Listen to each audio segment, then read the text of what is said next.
The famed investigative journalist Seymour Hirsch just published a long and detailed piece about how America took out the Nordstream pipeline. Holy cow, Midwestern Marks was right again. Can we have our 6 accounts that got banned back, please? And this piece covers everything. Who carried out the operation, where exactly they were trained, who were the main players inside Washington pushing for this and strategizing how to do it covertly. How was it then carried out, and afterwards, how did the media fail in their response? Calling people like us who said that the U.S. probably blew up the pipeline conspiracy theorists and whatnot. But that's why investigative journalism is cool. The truth always comes out. And the truth tends to make Western capitalist imperialism look pretty bad. Seymour Hirsch has been proving that his whole career, honestly. The famed investigative journalist Seymour Hirsch just recently revealed that the U.S. blew up the Nord Stream pipeline, which is something that a lot of us knew from the beginning. But either way, it's so gross to watch the U.S. State Department and all their lackeys try to smear him as a conspiracy theorist. I mean, this is someone who's been exposing major U.S. war crimes since the 60s. The My Lai massacre in Vietnam, Abu Ghraib prison where the U.S. was torturing people to try and get justification to invade Iraq. For years, he's incurred the wrath of the U.S. State Department by exposing these things, and then you have comments like this. He's become a bit of a conspiracy theorist in his old age. Much of what he said since the 70s is just all BS.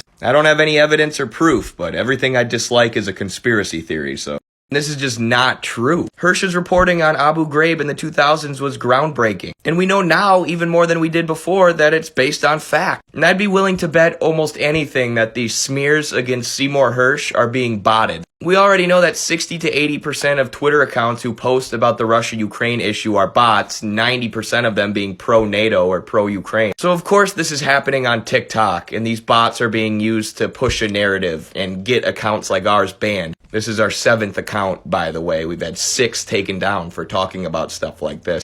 Then you got comments like this. Source, I made it up. No, you made this up. I explained in my video that Seymour Hirsch's piece is very well sourced. You see all these little underlined links here? Here, I'll circle them for you. These are called sources. And the reason that Hirsch is such a successful and respected investigative journalist is because he's always well-sourced. I know it can hurt to see a well-sourced piece that goes against your preconceived narratives, but that doesn't make it false. And last but not least, this one's my favorite. The problem with the leftist community is that some of them devolve into radical skepticism that is based on previous occasions of government lying.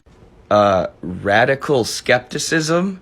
You should be skeptical of everything, especially everything the government tells you. Why would you not be skeptical of everything the American ruling class and the government does? Look at their history. Skepticism is not a problem among leftists. Honestly, sometimes it's a lack of skepticism. A lot of people have just accepted and internalized the U.S. ruling class's narrative about Ukraine. And that's why a piece like this hits so hard and throws so many people into a tizzy. And it's also why we need investigative journalists like Mr. Seymour Hirsch. Philip DeFranco says Russia blew up the Nord Stream pipeline.